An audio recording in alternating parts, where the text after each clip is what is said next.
Hey, what's up guys, it's Graphic Phoenix back with another video today. Today is May 10th, the 10th day of May Madness. If you guys don't know what May Madness is, basically I make a video every single day in May with reptiles, plants, frogs, whatever it happens to be that day. But every day you guys get some content from me. So today we're going to be doing a greenhouse tour. Today we're going to be doing my little greenhouse tour. As you can see, it is pretty full. I'm basically going to be taking everything out, watering them, giving you guys a couple close-ups, and hoping you guys enjoy. These include orchids, bromeliads, vivarium plants, some carnivorous plants. There's even some begonia in here. So this video is going to span quite a lot. I hope you guys buckle down, get some popcorn, and enjoy the video. This is the very first plant that we're watering. This is Dendrobium aggregatum.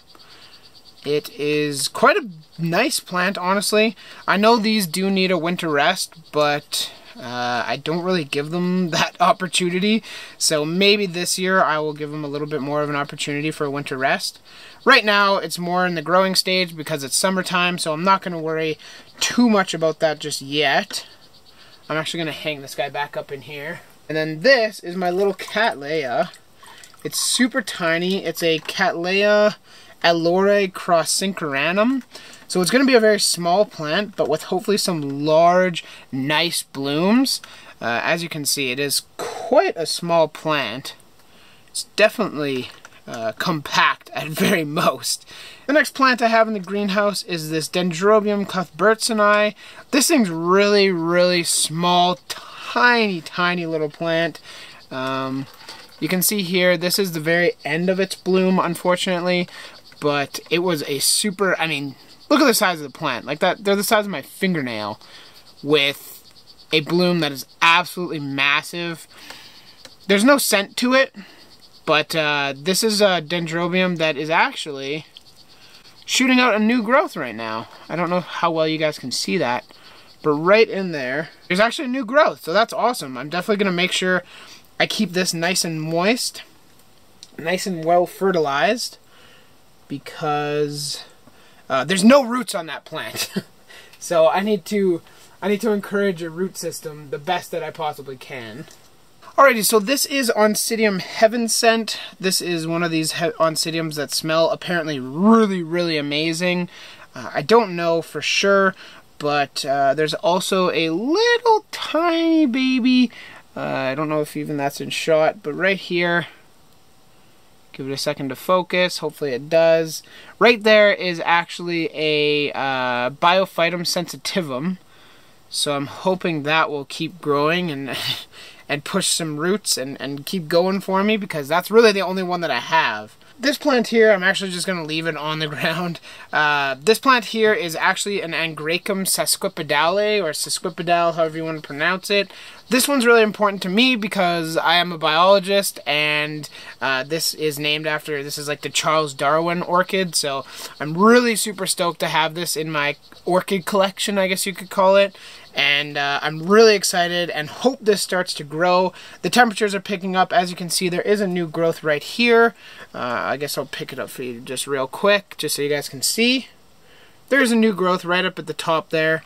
I did repot this plant, so I'm not sure. Apparently they don't like to be repotted. I don't know if that's necessarily the truth or not, but I repotted it anyways because I didn't want it to die. There was not really any moisture being retained in the media, and I'm not good at watering orchids daily. I figured, you know what, I'm just gonna risk it and repot it so that I don't have to deal with any potential suffering of plants, because that's not something that I want to deal with. Alrighty, and this is another plant that I've been looking forward to getting for quite some time, and my buddy actually picked it up for me at an orchid show in Edmonton. This is a Phalaenopsis villosia variety Corulea cross sib. This one is going to have an amazing scent. Unfortunately, when I bought the plant, I don't know how well you're going to be able to see it, but right here, one of the buds blasted. However, upon looking at it just now, there actually looks like there's another bud coming into bloom there. So I'm really hoping that that actually opens up and blooms for me, because I cannot wait to smell this flower. I've heard amazing things, and oh, I just hope it actually does bloom. I'm not going to get my hopes up, because as you can see, the plant really isn't in that great a shape. You can see the grower chopped off some of the leaves and whatnot. The next plant I have for you is also a Phalaenopsis type plant. This is a formerly called Sadirah Japonica. It has now been reclassed to Phalaenopsis japonica. As you can see, this one had blooms open for quite some time, and I decided on this one I was going to pollinate it. So I self-pollinated from this flower to this flower. It looks like it took, as you can see, if the camera decides to focus, that this stem is actually starting to engross, like it's starting to enlarge. So I'm hoping to try doing some flasking myself. My buddy actually works in a lab, so he might be able to do that for me, and under completely sterile conditions, so that would be totally ideal. You can see it's growing a new root right there. I'm hoping that thing kind of brings back this plant. This one didn't have much of a root system, and it looks like there's a little bud right in here. It does look like a root, unfortunately. It doesn't look like another flower spike, but that's totally fine with me, because I had the pleasure of smelling these beautiful flowers. I'll post a picture of the flowers right on the screen right now so you guys can see exactly what it looked like when it first opened. And it smells like lemon. Everybody that says they smell amazing is not wrong. They smell amazing. This is an unnamed variety Phalaenopsis. It's just one of those mini phals that you find at every local garden center that you go to. This one actually has stayed fairly miniature. I'll put a post on the screen right now and you can see what the blooms look like. I think it looks stunning. I'm super happy with the blooms and how they look and how everything went with this plant. So it's doing pretty well. Its roots are growing like mad right now. It really should be repotted. It's pretty tight in this little Dixie cup that I have it sitting in. But I mean, it's doing pretty well, so I'm pretty excited for it. This thing was pretty much on the brink of death. This is a maxillaryateneofolia. It was maybe 1 or 2 bulbs. Like, I'm pretty sure it only had this bulb and one other one, but the other one rotted away, unfortunately. I decided to pot it in something like this, and it's actually coming back. It's starting a couple new good growths. You can see here, this is a brand new growth. And then you can see this one here is actually new since it's been in the pot, as well as this one. So it's all doing pretty good. It's looking to be on the up and up. I just got to keep up with the watering and make sure it stays doing well, because I really want this. This is also known as the coconut orchid. So those of you that might be interested in orchids have probably heard of this plant because its blooms are famous for smelling like coconuts. And here we are with the last orchid that actually comes out to be watered. So this is a Oncidium type. I think it's a Heavensent, or what's the other? I don't know. It's one that smells like chocolate, apparently. I don't know what's going on with the bulbs here. They're getting kind of like a black, like peppering to them. I don't know if that's a good thing or a bad thing or what's going on, but as you can see there, it actually is in spike right now, so that's super nice. And at the same time, it's growing a new growth. So there's a lot going on with this plant. I think it's kind of confused, but I mean, I'll take it. It's really not the best looking plant. I did have thrips in my greenhouse, and so they did their work on my 2 Oncidium type orchids. Unfortunately, I think I've got rid of them, cross my fingers. But yeah, they already did their damage. I will move over to the actual greenhouse. This is currently my only Nepenthes plant. The other ones that I bought actually ended up dying, unfortunately. This one could be repotted and split, actually, because there's that part there, and then it grew another little dude out from its root. So this apparently is a Nepenthes madagascariensis. I don't know how accurate that is, but that's what I was told. So I don't know exactly what it is, but it's doing well, so I'll take it. It's growing. It's just started its kind of vining stage. I do need to take a little bit better care of it. I just can't wait until I get my other, my glass greenhouse made, and then I will be able to kind of look after these with a little bit more care and get that growing super, super well. Over here, we have a bunch of different stuff. This is kind of a cool example right there. You guys can see that some of you might know that some begonias can actually grow from their leaves. And this one has done exactly that. There's a little baby begonia growing off one of the big begonia's leaves. So it's doing well. I'm very happy with that.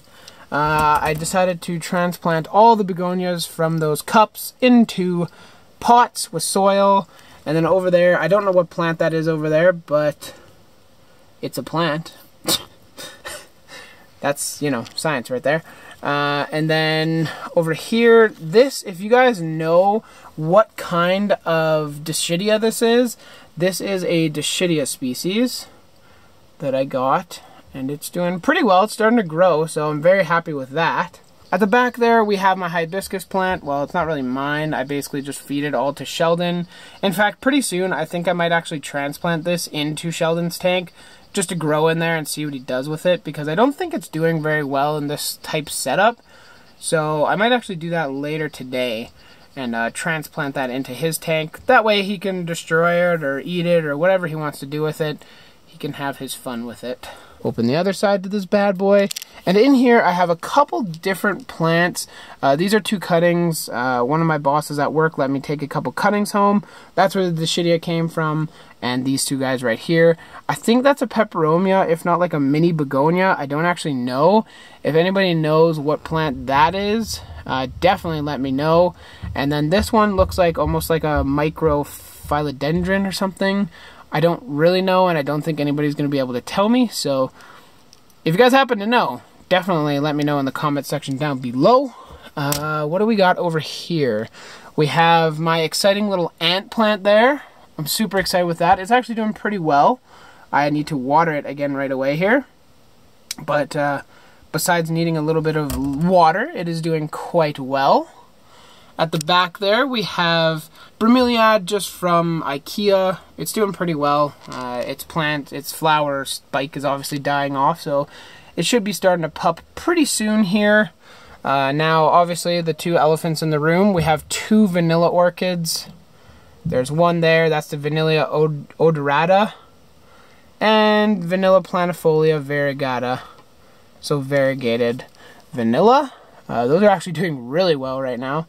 Their growth is quite great, if I do say so myself. This shipment will be going out soon to its owner.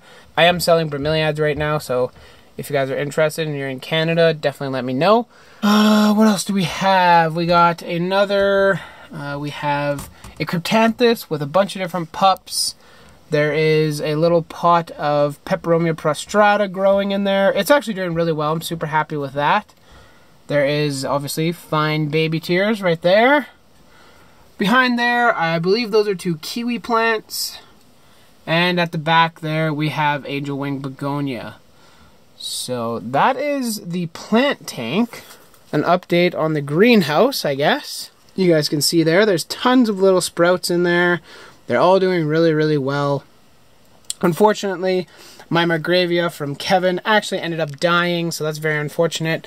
I've already talked to him about it, though. And I do have 1 pepper plant that sprouted back there. That's the chocolate bell pepper. Oops, sorry. There we go. That is the chocolate bell pepper. It seemed to sprout really quickly, so that's really, really cool. And in here, we have all the bromeliads. I'm not going to go through every one. I just have a ton of bromeliads.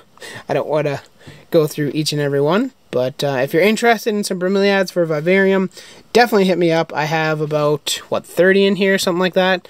So if you have any questions, comments, concerns, definitely shoot me an email. Anyways, guys, that wraps up the greenhouse tour. I hope you all enjoyed. If you have any questions, comments, concerns, anything like that, drop them in the comment section down below. If you made it to the very end of this video, leave the word coconut orchid in the comment sections. That way I know you made it to the very end. And if you have any other questions about the orchids, whatever plants you see in there, definitely don't hesitate to ask in the comment section down below. If you guys want to see more of May Madness, subscribe to my channel. You'll get something every day, whether it's a day in my life, a morning, something like that. Have a great rest of your day, you guys. We'll see you tomorrow.